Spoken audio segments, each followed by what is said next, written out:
The Great Hall of Zentara Prime had never been so quiet. Ambassador Kethvar of the Threnody Empire stood at the center podium, his blue skin pale with worry. Around him sat representatives from 47 different species, all waiting for him to speak. The crystalline walls of the chamber reflected their anxious faces like broken mirrors. Kethvar cleared his throat and began. Fellow council members, we face something that has never happened before in our recorded history. It has been 72 standard hours since we received any communication from human space. A ripple of shocked whispers ran through the chamber. The Carillion representative, Admiral Zexhai, leaned forward in his chair. His forearms gripped the armrests tightly. That cannot be possible. Humans never stop talking. They send messages every few minutes. Kethvar nodded grimly. That is exactly why we are all here today. The silence is complete. No trade requests, no scientific data, no cultural broadcasts, no diplomatic messages, nothing. Dr. Veltar from the Academic Coalition raised one of her 6 hands. What was their last transmission? Surely they said something before going quiet. The ambassador touched a control pad and a holographic image appeared above the podium. It showed a human male in military uniform, his face serious and tired. The name tag on his uniform read Morrison. This is Admiral Jake Morrison aboard the UNS Defiant, the recording began. We are stationed at the edge of the Kepler sector. Something is coming toward our space. We cannot identify what it is yet, but our sensors are picking up massive energy readings. We are going to implement communication silence protocols until we understand the threat. Tell the Council that humanity remembers our promises. Morrison out. The recording ended, leaving the chamber in stunned silence. General Mordek of the Hegemony War Machine stood up slowly. His massive frame cast a shadow over several nearby delegates. What does he mean by humanity remembers their promises? Mordek asked. What promises? Kethvar shook his head. We do not know. There are no records of any special promises made by humanity to the Council. They have always been cooperative members, but nothing more than that. Dr. Veltar pulled up her own datapad. I have been reviewing our communication logs with human space. The pattern is very strange. For the past month, their message frequency had been decreasing slowly. We thought they were just busy with internal affairs. She projected her data for everyone to see. Look at this timeline. Normally, we receive about 3,000 communications per day from various human sources. Merchant ships, research stations, diplomatic missions, private citizens. But starting 30 days ago, the numbers began dropping. 2,800 messages per day, then 2,500, then 2,000. Admiral Zexhai studied the data carefully. It looks like they were planning this silence. The decrease is too steady to be random. There is more, Kethvar continued. We have reports from our border stations. The last civilian contact was with Captain Lisa Rodriguez of the merchant vessel Stellar Dream.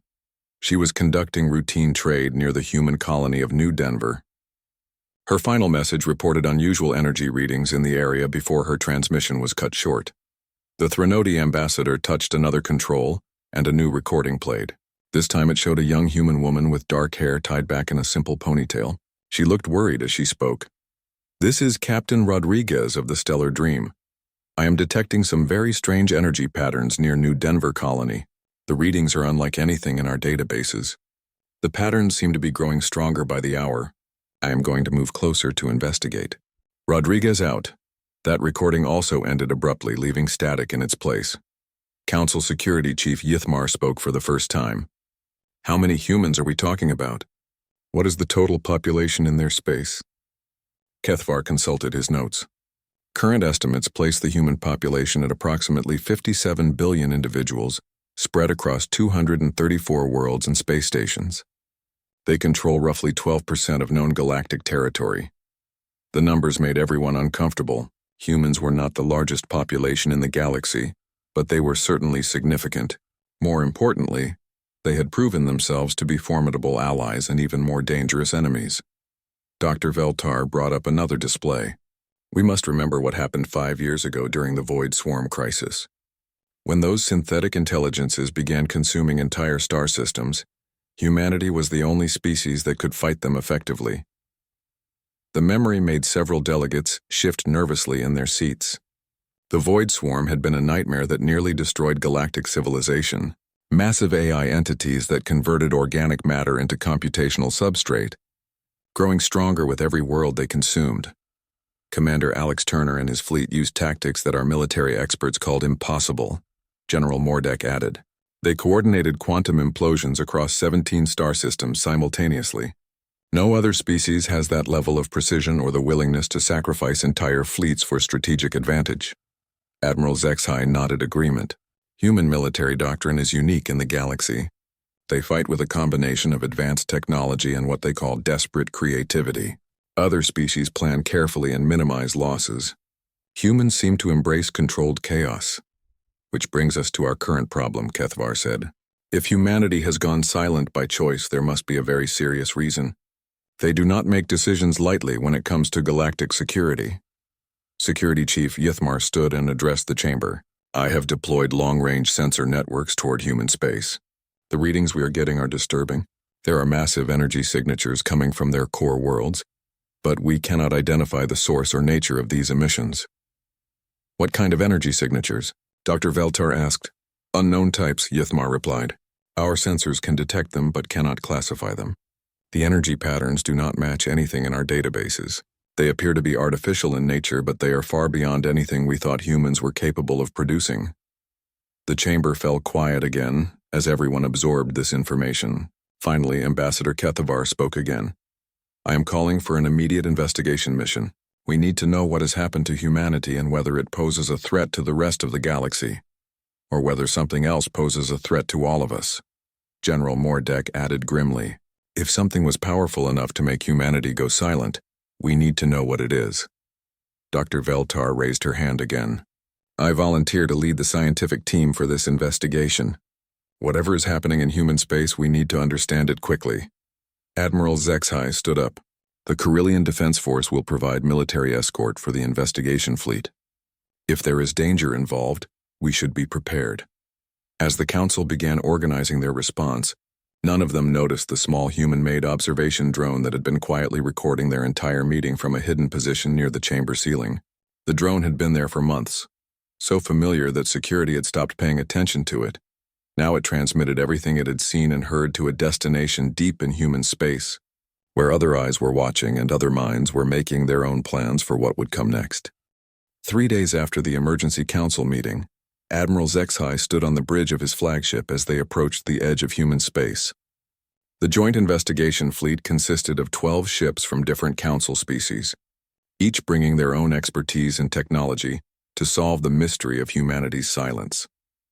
Dr. Veltar worked at her science station, monitoring long-range sensors that were already picking up strange readings. The energy signatures are getting stronger as we get closer, she reported. But I still cannot identify what is causing them. General Mordek studied the tactical displays from his position near the weapons console. No signs of battle damage or debris fields. Whatever happened here, it was not a military conflict. Their first destination was Frontier Station, a large trading post that normally bustled with activity from dozens of species. It served as the main hub for commerce between human space and the rest of the galaxy. Thousands of merchants, diplomats, and travelers passed through it every day. As their ships approached the station, Admiral Zexhai expected to see the usual traffic of cargo vessels and passenger shuttles. Instead, he saw nothing. The station hung in space like a dead thing, its lights still on but no ships moving around it. This is Admiral Zexhai of the Council Investigation Fleet calling Frontier Station. Please respond, he broadcast on all frequencies. Only silence came back. Dr. Veltar shook her head as she studied her readings. I am detecting power signatures throughout the station. Life support is running normally. Gravity is functional. All systems appear to be operating, but I am not reading any life signs. They docked their shuttle at the station's main airlock. The doors opened normally when they approached, as if the station was welcoming visitors. Inside, the corridors were well lit and clean.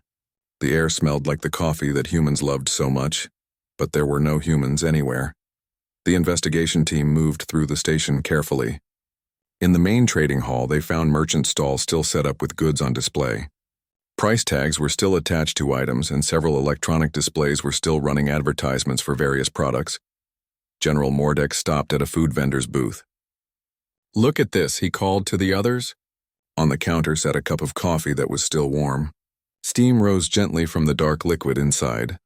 Dr. Veltar took readings with her scanner. The coffee was poured approximately 20 minutes ago, but there is no one here to have poured it. They continued deeper into the station. In the administrative offices, they found computer terminals that were still logged in and running. Documents were open on screens as if someone had been reading them moments before. Personal belongings sat on desks next to family photos and small decorations. Admiral Zexai picked up a datapad from one desk. The screen showed an unfinished message that read, "Tell my wife I will be home for dinner tonight. The new trade agreements should be finalized by then."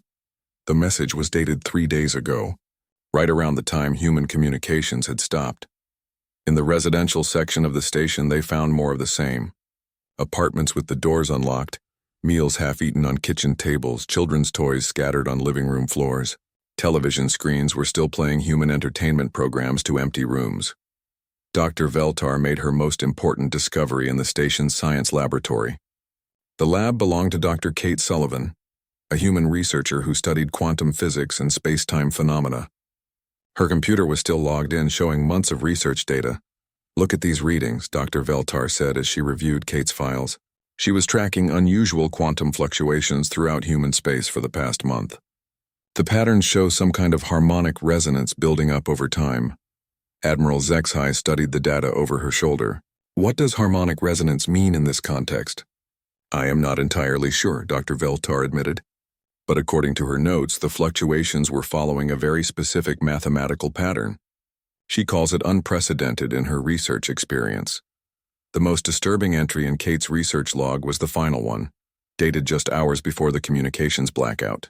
It read, "The quantum harmonics have reached critical levels. The resonance patterns match theoretical models for dimensional fold technology, but that should be impossible. Only the most advanced civilizations could achieve that level of quantum manipulation. The old protocols are activating." General Mordek frowned as he read the entry. What does she mean by old protocols? Before anyone could answer, alarms began sounding throughout the station. Red lights flashed in the corridors as an automated voice announced, "Unauthorized personnel detected in restricted areas. Security protocols activated." The investigation team had not triggered any alarms when they entered the station. The security system had been completely inactive until this moment. Now it was treating them as intruders. Admiral Zexai tried to access the station's computer system to shut down the alarms, but found that all administrative functions had been locked out. The message on every terminal now read, "Access denied. Human authorization required." They decided to leave the station and continue their investigation at other human locations. As their shuttles departed, Dr. Veltar noticed something odd on her sensors. The energy signatures around the station just increased by 30%. "It is as if our presence triggered some kind of automated response." Their next stop was the agricultural world of Eden Prime, one of humanity's most productive farming colonies. From orbit, the planet looked perfectly normal. Cities were lit up in the darkness, and atmospheric readings showed normal air composition and weather patterns. But again, there were no human life signs anywhere on the surface. Landing teams reported the same phenomenon they had seen at Frontier Station.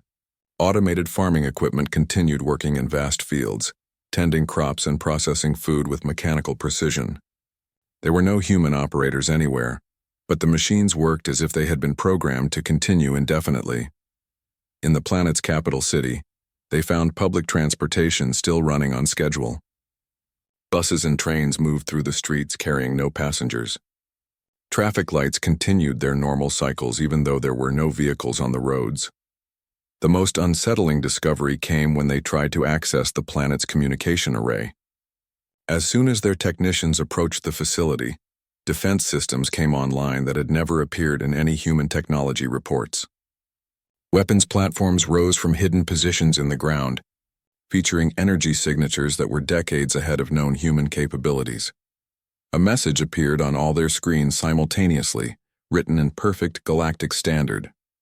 "Authorized personnel only. Human space is temporarily restricted for security purposes. All non-human visitors must depart immediately. We will return when conditions permit." The message was signed simply Terran Command, with no individual name or rank attached. Dr. Veltar studied the transmission's technical properties. This message was sent simultaneously to every device we have, including ones that are not connected to any network. That level of communication technology should not be possible. As they prepared to leave Eden Prime, Admiral Zexhai made one final attempt to understand what had happened. He broadcast an open message on all frequencies. This is the Galactic Council Investigation Fleet. We are concerned for the welfare of human citizens. Please respond if you can hear this message. The response came immediately, but not in any way they expected. Every piece of electronic equipment on their ships displayed the same brief message. We are safe. Do not worry. Some things require our full attention. Then the message disappeared, leaving them with more questions than answers about what had happened to their human friends. Back at Council headquarters, Dr. Veltar worked around the clock analyzing the data they had collected from human space. She had not slept in 2 days. Surviving on stimulants and determination to solve the mystery that was keeping the entire galaxy on edge. Her computer screens showed complex mathematical models and energy pattern analyses. The more she studied the readings, the more disturbed she became. The energy signatures were not random or chaotic. They followed precise mathematical sequences that matched theoretical models for technology that should not exist. Admiral Zexhai, you need to see this, she called out as he entered her laboratory. She pointed to a 3-dimensional hologram floating above her main workstation. The energy patterns from human space are following dimensional fold mathematics. Admiral Zexhai studied the rotating display of equations and wave patterns. Explain what that means in simple terms. Dr. Veltar highlighted different sections of the hologram as she spoke. Dimensional fold technology is theoretical science that would allow matter and energy to exist in multiple dimensions simultaneously. According to our best scientists, no civilization in the galaxy has achieved this level of advancement. It should be impossible with current technology, but the humans have achieved it? Zexhai asked. The energy signatures suggest they have not only achieved it, but they are using it on a massive scale across their entire territory, Dr. Veltar replied. This level of technological advancement should have taken thousands of years to develop. Yet 6 months ago, humans were using the same basic technology as the rest of us. Their conversation was interrupted when Security Chief Yithmar burst into the laboratory. His usually calm demeanor was replaced by obvious panic. We have a problem. Reports are coming in from across the galaxy. Our intelligence networks have discovered something very disturbing. He activated a wall display that showed a map of known space. Red dots appeared scattered throughout the galaxy, far outside human territory. Every one of these locations had human operatives working in various capacities. Diplomats, traders, researchers, military advisors. All of them have disappeared at exactly the same time as the communication blackout. Admiral Zexhai counted the red dots. There were hundreds of them. How many humans are we talking about? Conservative estimates suggest at least 50,000 individuals, Yithmar replied. They were embedded in governments, corporations, research institutions, and military organizations across 47 different species territories. Most of them had been in their positions for years or even decades. Dr. Veltar felt a chill run down her spine. That sounds like an intelligence network far more extensive than any of us realized. Were these people spying on us? That is what makes this so strange, Yithmar continued. According to all reports, these humans were model citizens and employees. They contributed positively to their host societies, formed genuine friendships, and showed no signs of covert activities. Many held positions of trust and responsibility. He changed the display to show personnel files. For example, Dr. Rachel Kim worked as a medical researcher on Carillion Prime for 8 years. She helped develop treatments for 3 different diseases and saved thousands of lives. Her colleagues describe her as dedicated and caring, but security cameras show her calmly walking away from her laboratory and simply vanishing into thin air. More files appeared on the screen. Engineer Mark Davis was helping to design new habitat systems for the Threnody colonies. Linguist Amy Johnson was preserving endangered languages for the Academic Coalition. Teacher Ben Rodriguez was educating hegemony children in mathematics and science. All of them disappeared simultaneously without explanation. Admiral Zexhai studied the files carefully. This level of coordination across such distances should be impossible. Even with faster-than-light communication, organizing the simultaneous disappearance of 50,000 individuals would require planning and technology beyond anything we thought humans possessed. Dr. Veltar turned back to her analysis. There is more disturbing news from my research. I have been examining archaeological databases from across the galaxy, looking for any historical references to similar energy signatures. She brought up ancient text files and artifact images. I found references in Carillion historical records from over 10,000 years ago. They describe visitors who could walk between the layers of reality and possessed technology that bent space to their will. Ancient mythology, Admiral Zexhai said dismissively. I thought so too, until I found similar references in Threnody archives, hegemony historical documents, and academic coalition archaeological reports, Dr. Veltar continued. 17 different species have legends about beings who match this description. The time frames all correspond to periods just before major technological advances in each civilization. Security Chief Yithmar joined them at the workstation. What are you suggesting? I am suggesting that humans have been in our galaxy much longer than any of us realized, Dr. Veltar said carefully. The legends describe beings who helped guide the development of younger species before retreating to prepare for the final season, whatever that means. Before anyone could respond, alarms began sounding throughout the headquarters building. Emergency lights flashed as automated announcements called for all senior staff to report to the main briefing room immediately. The three of them rushed to join the emergency meeting. General Mordek was already there, along with representatives from a dozen different species. The main display showed long-range sensor readings from the galaxy's outer rim. The threat that caused humanity to go silent has arrived, General Mordek announced grimly. Our deep space monitoring stations have detected massive objects approaching from outside the galaxy. The energy signatures are unlike anything in our databases. The display showed sensor readings of enormous structures moving through space at incredible speeds. Each object was larger than most space stations, but they did not appear to be constructed from normal matter. How many objects are we tracking? Admiral Zexhai asked. Current count is 47 separate entities, Mordek replied. They are approaching from multiple directions simultaneously, suggesting a coordinated assault. Estimated time until they reach inhabited systems is 72 hours. Dr. Veltar studied the sensor data with growing horror. These readings show entropy levels that should not be possible. These entities appear to be unmaking reality itself as they move through space. Ambassador Kethvar stood up from his seat. What do you mean by unmaking reality? The space behind them is not empty, Dr. Veltar explained. It is void. Not vacuum, but actual nothingness. They are erasing the fundamental forces that hold the universe together.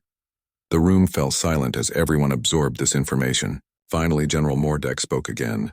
Our most powerful fleets are moving to intercept the closest entity. We should have engagement in approximately 18 hours.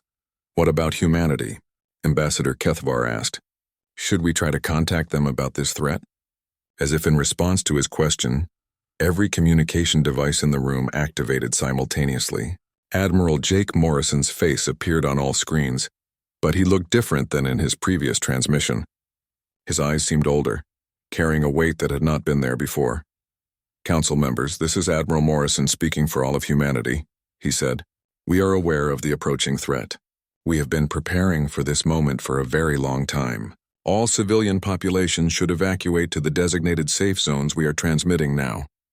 We will handle the situation from here.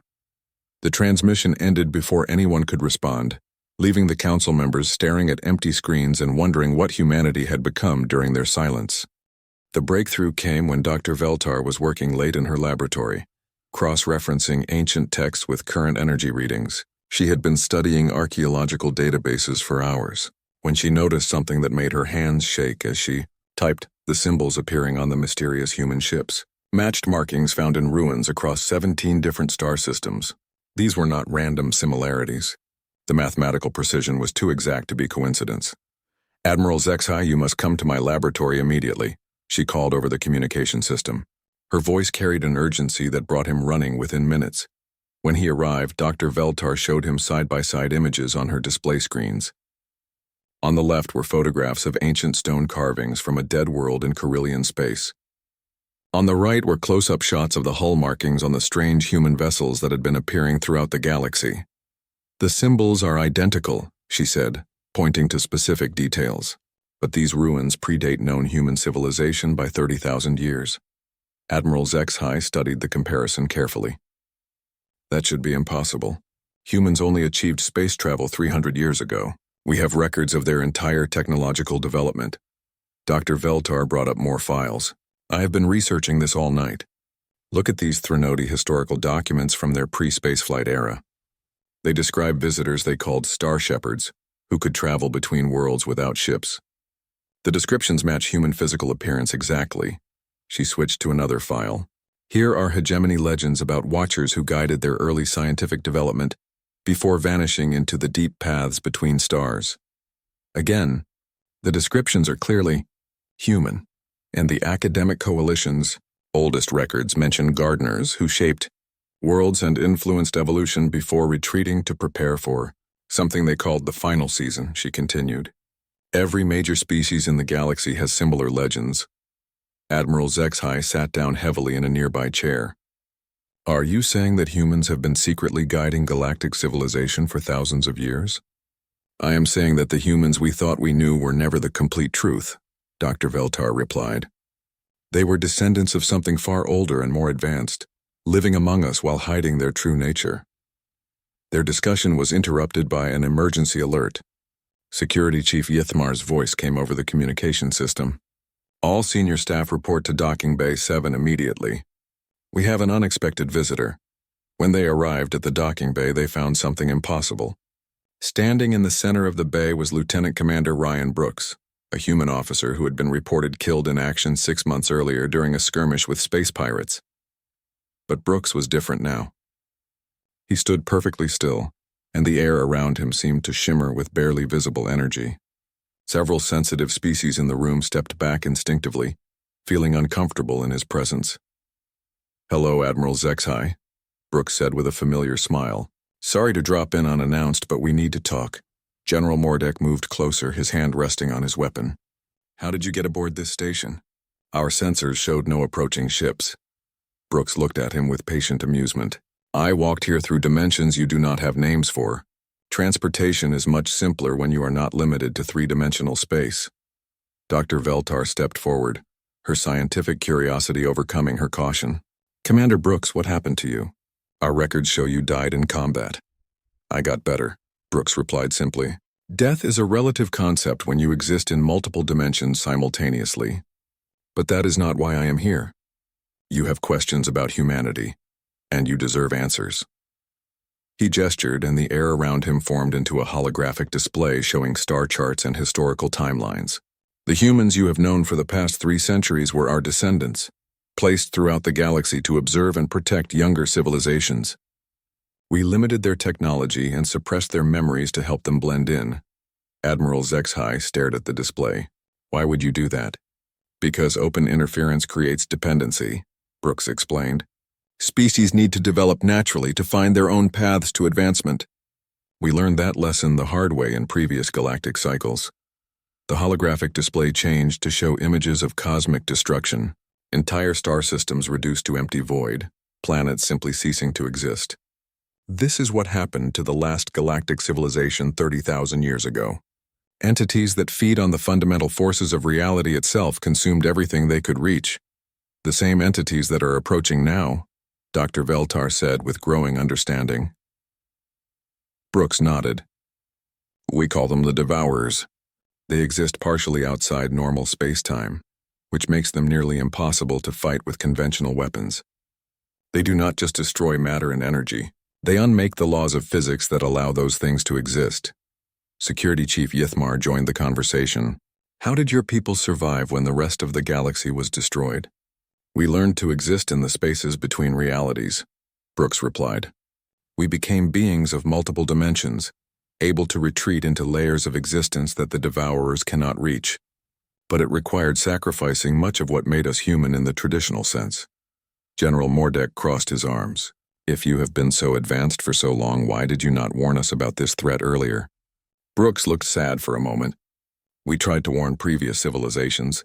They either did not believe us or became paralyzed by fear. Some species destroyed themselves in panic before the Devourers even arrived.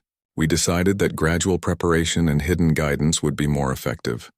The holographic display changed again, showing the current positions of approaching Devourer entities. "The threat is real and immediate. Your most powerful fleets will be destroyed if they engage these entities with conventional weapons. Only we have the technology and experience to fight them effectively. Dr. Veltar studied the tactical information Brooks was showing them. What do you need from the Council? We need you to trust us and follow our evacuation instructions, Brooks replied. We have prepared safe zones throughout the galaxy, where civilian populations can be protected during the coming battle. The fight itself will take place in dimensions where normal matter cannot exist. Admiral Zexhai looked around at his colleagues. How do we know you are really trying to help us? This could be an elaborate deception to make us helpless while you take control of the galaxy. Brooks smiled sadly. Admiral, if we wanted to control the galaxy, we could have done so at any time over the past 30,000 years. We have the power to reshape reality itself. What we want is to protect the younger species we have watched grow and develop.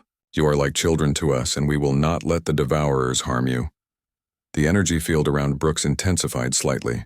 The first engagement with Devourer scouts will begin in 6 hours. After that, you will see what humanity has truly become. I hope it does not frighten you too much.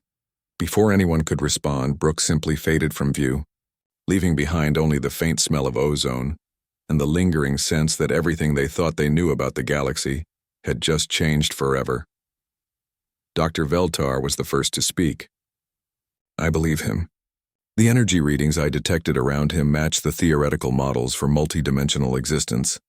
No known technology could fake those signatures. Admiral Zexhai nodded slowly.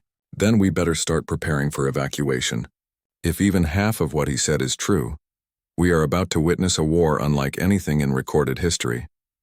As alarms began sounding throughout the station to begin emergency evacuation procedures, none of them noticed the small changes happening to reality around them. The laws of physics were already beginning to shift as ancient powers awakened to face a threat from beyond the edges of known existence. 6 months after humanity disappeared, the galaxy's worst fears came true. Long-range sensors detected the first Devourer scout reaching the outer rim of inhabited space. Admiral Zexhai watched from the Council Command Center as their most powerful battle fleet moved to intercept the entity.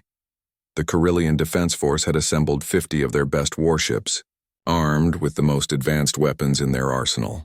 General Mordek commanded the assault from his flagship, confident that superior numbers and firepower would be enough to stop the threat. Dr. Veltar monitored the engagement from her science station, tracking energy readings and battle communications. First contact in 30 seconds, she reported. The Devourer entity is not changing course or showing any defensive preparations. Admiral Zexhai opened a communication channel to the fleet. General Mordek, you are cleared to engage the target. Show this thing what Galactic Council firepower can do. The battle lasted exactly 4 minutes and 17 seconds. The first wave of plasma torpedoes simply passed through the Devourer entity as if it was not there. Energy beams that could cut through mountain-sized asteroids had no effect whatsoever. The entity continued moving toward inhabited systems, without even acknowledging the attacks. Then it began to feed. Dr. Veltar watched in horror as her instruments detected reality itself beginning to unravel around the Devourer. The fundamental forces that held atoms together started breaking down. Space and time became unstable in a growing sphere around the entity. General Mordek, retreat immediately, Admiral Zexhai ordered. Your weapons are not effective, but it was too late. The leading ships of the fleet had moved too close to the entity. As the breakdown of reality expanded outward, the vessels did not explode or get destroyed in any normal sense. They simply stopped existing, leaving behind areas of absolute void where matter and energy could not exist. General Mordek's final transmission was barely coherent. The entity is not just destroying us. It is erasing the possibility that we ever existed. Recommend immediate evacuation of all systems in this sector. The communication ended as Mordek's flagship ceased to exist, along with 27 other vessels and their crews. Panic spread throughout Council space as news of the defeat reached other systems. If their most powerful military force could be eliminated so easily, what hope did anyone have against these entities? The answer came 6 hours later.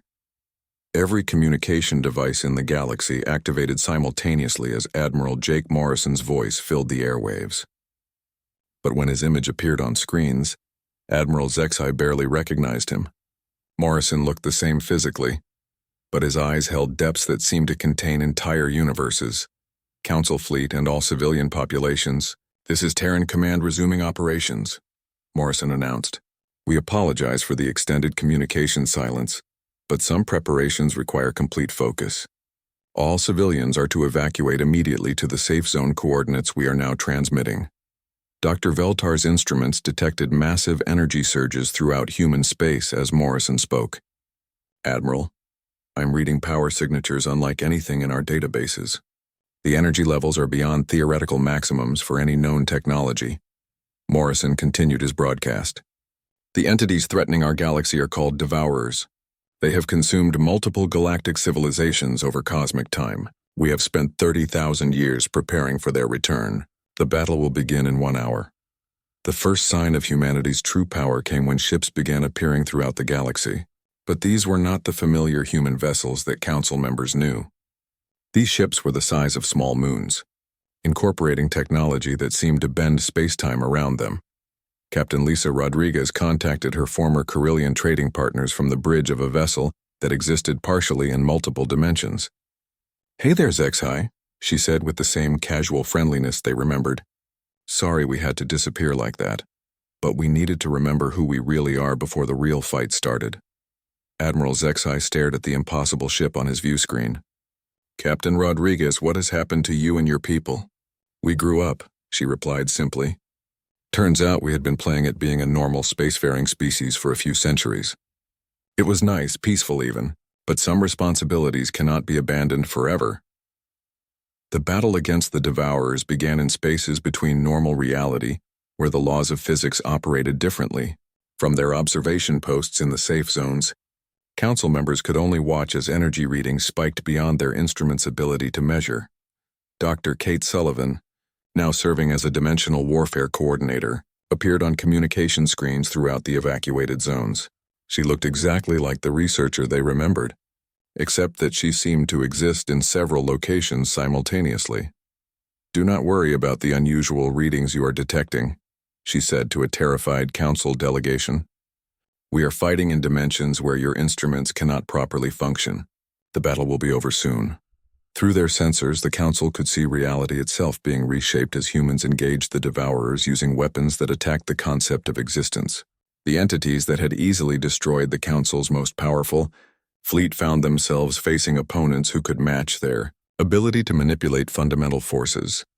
Dr. Veltar worked frantically to understand what she was observing. "They are not just fighting in our dimension," she reported to Admiral Zexhai. "The humans are engaging the Devourers across multiple layers of reality simultaneously. The mathematical complexity is beyond anything we thought possible." The tide of battle became clear when the first Devourer entity was not destroyed, but simply ceased to have ever existed. The void it had created in space-time filled back in as reality repaired itself. The 27 ships it had consumed reappeared, their crews confused but unharmed. General Mordek found himself back on his flagship's bridge, staring at instruments that showed no sign of the battle that had just occurred. "What happened?"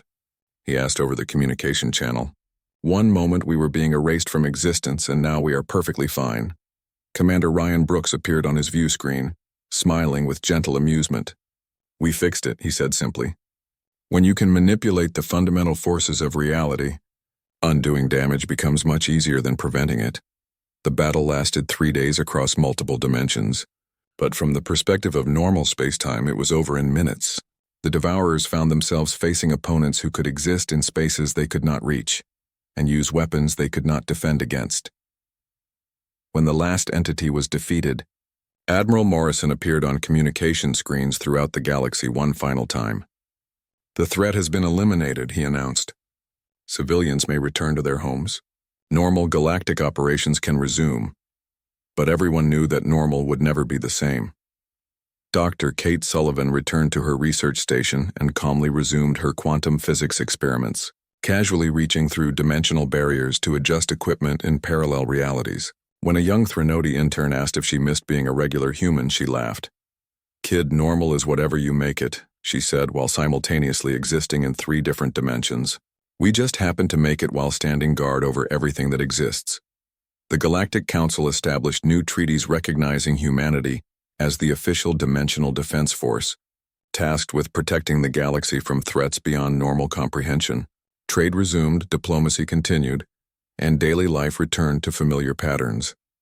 But every council member who had witnessed the battle slept a little less soundly, knowing that their peaceful galaxy existed only because beings of unimaginable power chose to protect it rather than rule it. They were grateful that when humanity went silent, it was to become something even more wonderfully terrifying than they had ever imagined. Guardians standing watch over reality itself while maintaining the friendly, casual demeanor that made them such good neighbors in the vast darkness of space.